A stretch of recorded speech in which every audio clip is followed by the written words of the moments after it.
As silly as it sounds, I know a lot of people that don't know how to use a square right, much less know all the really cool features that some of these squares have. On this episode, we're going to be covering all 3 of these squares and how a welder uses them.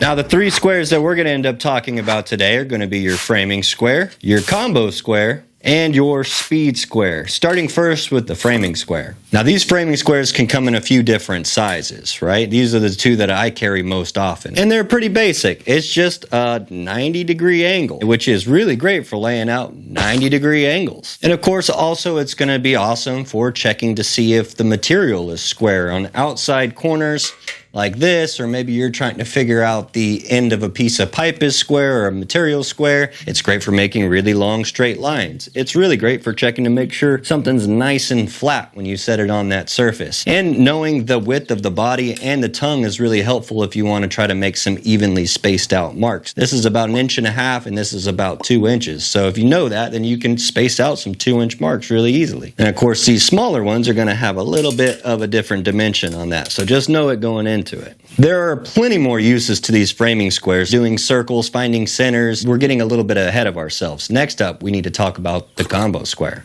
The combo square here is appropriately named because it has a few more features than the simple framing square. You know, lay out 90-degree marks and you can still check to make things square. It just does it a little faster. And it might fit in some places that a big old framing square won't. And it can have a relatively long end on one side compared to, say, your speed square here, which, if you know anything about squaring something, the longer that you can have something, the more accurate it's going to be as far as square. The only problem is it's only long in one direction, so you are going to have to be sure to flip it around to check both sides. The main reason why this square is faster, especially for laying out marks compared to a framing square, is you can just simply lay it on there, butt the anvil against your material, and you can mark your 90-degree marks and your 45-degree marks really quick. And you can also transfer those marks really simple, but just by moving the square over to the side. Butting it on that anvil makes it super accurate and quick. It's also one of the best squares to use for checking to make sure your parts are square. All you have to do is lay it on the side, butt it up against the material, or flip it at a 45 to make sure that that 45 is a true 45. Another good feature of the combo square is the blade here. The fact that you're able to slide this back and forth is really handy. You'll be able to kind of set a certain distance there,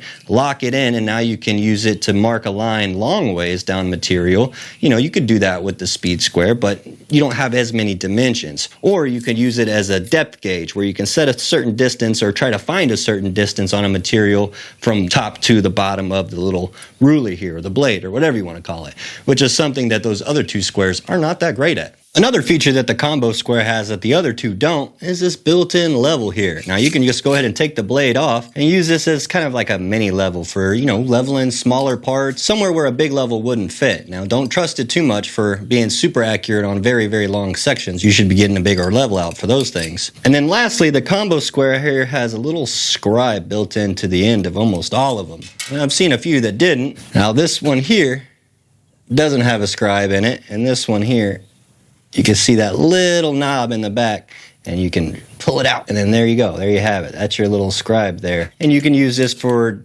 really precise marking of material, right? And that's what it's made for. And I'll be lying if I didn't own a few squares for the longest time and didn't even know that old dog was back there. Next up is the speed square. It has the same basic functions of your other 2 squares. You're able to check your parts, make sure they're all square on the inside. You can even kind of line it up on the outside. It has that fence a lot like a combo square, and it, of course, is a square like a framing square. But now it has this little angle on the back, that 45-degree mark, which makes it a lot faster at doing marks for your 45s and your 90s. It just seems to be a little bit faster now that you don't have to fidget with anything like a combo square. Hence the name speed square. Now, the speed square has a lot more cool features to it. You can see the couple other things on it, including all these hash marks down the backside. This is so you can miter more than just a 90 or a 45. You can actually pivot off one end and find multiple different angles, all the way up to 75 and to 80. I don't know. It doesn't really get much farther than that, at least for the stuff that I like to build. But I really like to use the speed square for my saw in particular. I'll use it to make sure that the fence on that saw or the guide is at a perfect 90 degrees, or I can flip it and make sure it's at a perfect 45. 45 degrees, or I can find any degree angle that I'm trying to cut, because the angle finder on the saw itself, at least mine, it leaves a lot to the imagination. So I almost always have to break out the speed square and set my saw to that particular angle, like this 22.5 degree mark, and it just makes it a lot easier and takes all the guessing out.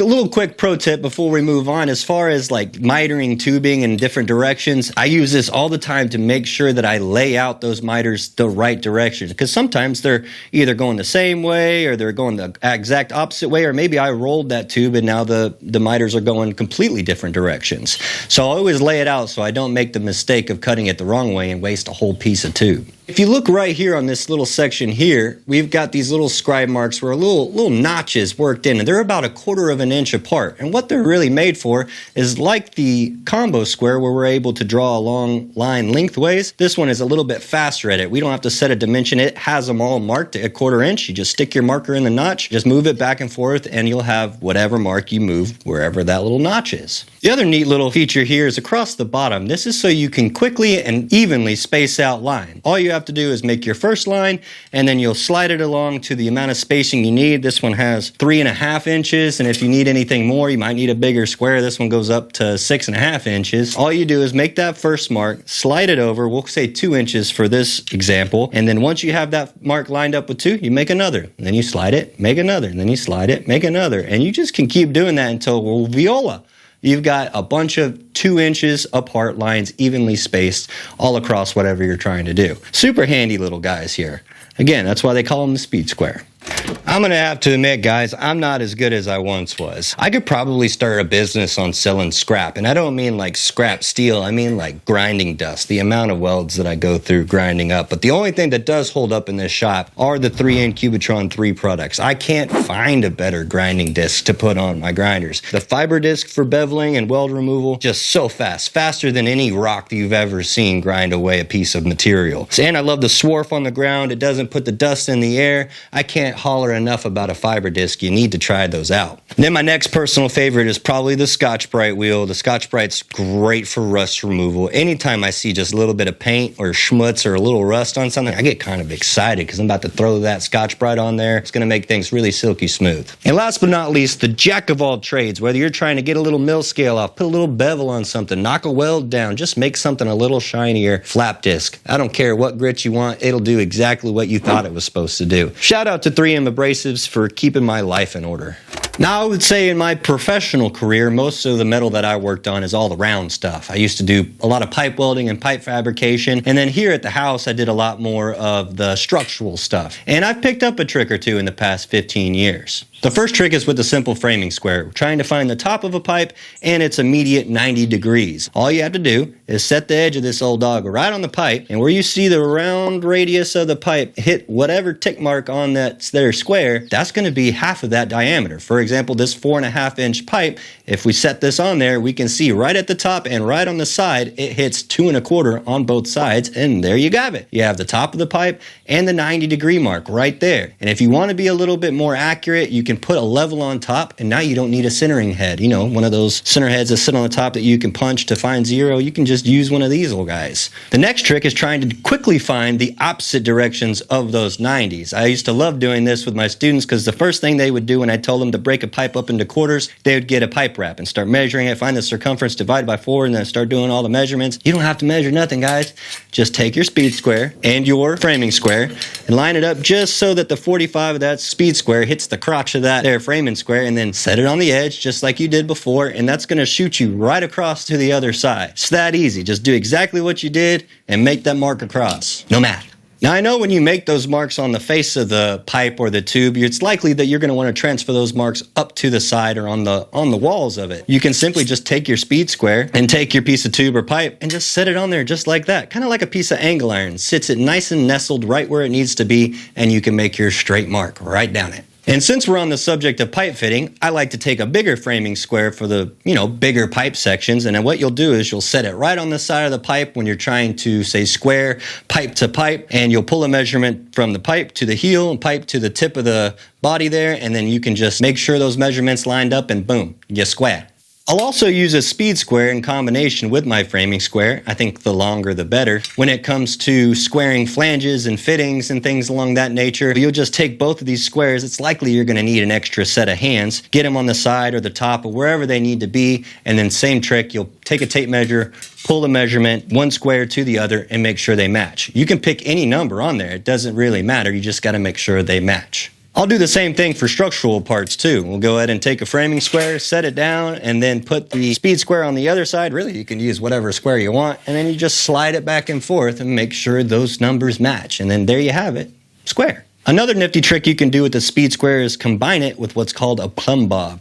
You can see what that does there is it uses gravity to make a string straight as it can be, and it makes things perfectly level, or plumb in this instance. All you have to do is just wrap it around the top of the speed square across that pivot point, and now you've got kind of a makeshift level right here. You can find out if something's perfectly level by that string landing on 45. It works for any degree that fits in that speed square there.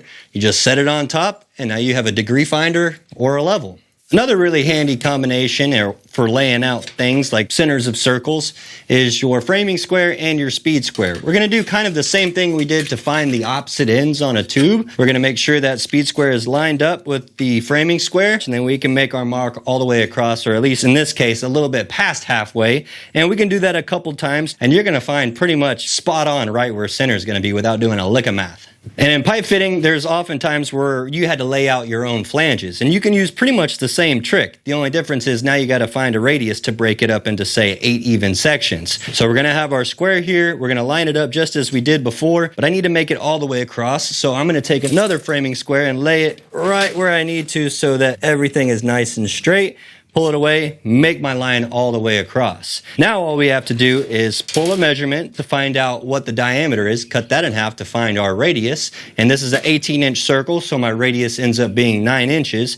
And then I'm going to take my framing square here and make a little mark right at 9 inches, just as a friendly reminder, so that I could pivot this framing square, line it up with that mark, and then go ahead and make my line across again, and then pivot 2 more times, and then there you have it. It's broken up now into 8 even sections, and even knowing the center too. Now all you really need to know is just the distance from the center of your flange holes to the center of your circle. And then voila, you have yourself a flange. Now, if you are trying to find the center of a circle and all you have is a framing square, it's honestly even easier. You just take the framing square, take the corner of it, the heel, and line it up right to the edge of the circle. And then you'll make a little mark on each end of the square. And then take that, connect those 2 lines. And then do the same thing in any random spot, but make sure that corner is exactly lined up with the edge, otherwise you're going to be a little bit off. In some instances, you might not have a complete circle. You might have a semicircle that doesn't have a full diameter anywhere, but you still have to find the radius. All you got to do is pick 3 random spots, anywhere you want, and then you're going to take those 3 random spots and connect them with 2 lines. Take those 2 lines, split them in half, make sure you have a halfway mark on each of them, then take your framing square, line it up, and make sure it's at a 90 degrees and make your mark across. You'll do that in those 2 spots, and bam, there's your radius right there. No math. Love it. Now, if those little fabrication tricks didn't absolutely blow your mind, just wait till I get to the unforgivable mods I'm about to do to these squares. Now, when I say unforgivable, a lot of people will tell you if you go about cutting into a square, it's not going to be true anymore. It's not going to be square. I would say that's pretty true when it comes to like a framing square. If you nip the corner of it, it's not going to be square anymore. As far as a combo square, there's not a whole lot you can change about it. I will cut one down so I have a shorty for some instances, but that's about the only mod that you'll make. As far as these speed squares, there's a whole lot of mods I like doing to these. Probably my favorite mod that I like to do to these speed squares really relates more to pipe fitting, and that's taking a big sizable chunk out of the corner of the speed square. And it does have to be a certain type of speed square. You can see the differences in these 2 right here. You can see this is a lot more solid, and this one has all those numbers, which is really nice for that. But if I try to notch that out, it's not going to stay true anymore. And all that's basically for is so that I can kind of jump over that flange, and now I can square a flange by myself and make sure everything kisses, and there you have it. Pretty much every pipe fitter I worked with carry one of these around. The next mod pretty much any welder fabricator will want to make to a speed square is notching out this 90-degree corner and this 45-degree corner. You're not going to be able to put this speed square up against material after it's been welded. So just putting a little bit of a notch on there will allow you to get that 90-degree nice and square and jump over that little bit of weld. And then we do just one corner here, just so in case you have a 45-degree member, you can also get in there if there's a weld on that backside and it not be in the way. Now, I've got my big speed square here. I like this one for using it as a fence for my plasma cutter to make a straight line. Only problem is that little corner there gets in the way at the very end and it's just not straight all the way down, which is kind of annoying. Take two corners, sand them down to whatever degree angle you really want. More of a laid back degree is what I would prefer. And then just the tip of that pivot point as well, so that you're able to set this down square and now you're just a ripping and a tearing some metal. Nice and straight. The last mod that I've seen is actually on this YouTube channel years ago from Jason Becker, where he took your standard size square that does not fit really well inside of an I-beam and he chopped it and made it a mini. I will admit you can buy smaller squares, but if you have one laying around and it serves its purpose, go ahead and knock it down and make it smaller. Of course, that's just so it fits in between the flanges and sits on the web a little bit better. But the other problem that this ends up having is that little radius that's on the inside of the flange and on the web is not going to let the corner of this square sit flat. So Jason took it and put a radius on his square so that matches the radius on the I-beam. And then ipso facto, now you got a square that's able to fit in your I-beams and fit in the little tight spaces. I'll be lying if I didn't add this into my collection now. Whether you just modified a square or maybe you have an older square that you're just not sure about anymore, whether or not it's really truly square, it's really easy to check. It works on any square. All you have to do is find something to put the square up against that's nice and flat, and then you just make a nice mark all the way down, as long as you can. And then you'll take that square, flip it over, and make another mark really close to the mark that you just did. I mean really close, because you want to see if those lines stay perfectly parallel next to each other. If you put those two marks down and you see that one end is more narrow and wider, then you've probably got a square that's not square anymore. Speed squares and combo squares, when it comes to them being out of square, I don't know any tricks to fix those other than just throw them in the gutter and go get another. But for a framing square, there is a simple way that you can go about truing it up again. All you're going to need for this is a hammer and a punch. You got to find out which direction your square needs to go, if it needs to come in or if it needs to come out. And then you're going to take your punch and you're going to go right to the heel of it or inside that little corner there. If you need your square to come out, you're going to punch on the inside. If you need your square to come in, we're going to need to punch on the outside of that square. Trust me, you're just going to go ahead and put it right there on the corner and give it a good old mollywop, a good whack. It doesn't always work in one try. You might need to scoot over in that little bit of a 45 degree from that corner to the inside corner, kind of keep it in line with one another and just go ahead and give it another whack. Eventually, that metal is going to stretch or pull and shrink into going back to being square again. Kind of a handy trick whenever you're in a bind and you find out that your square is out. Hey guys, and you know what? Thanks for sticking around and not being a square. Now go weld something.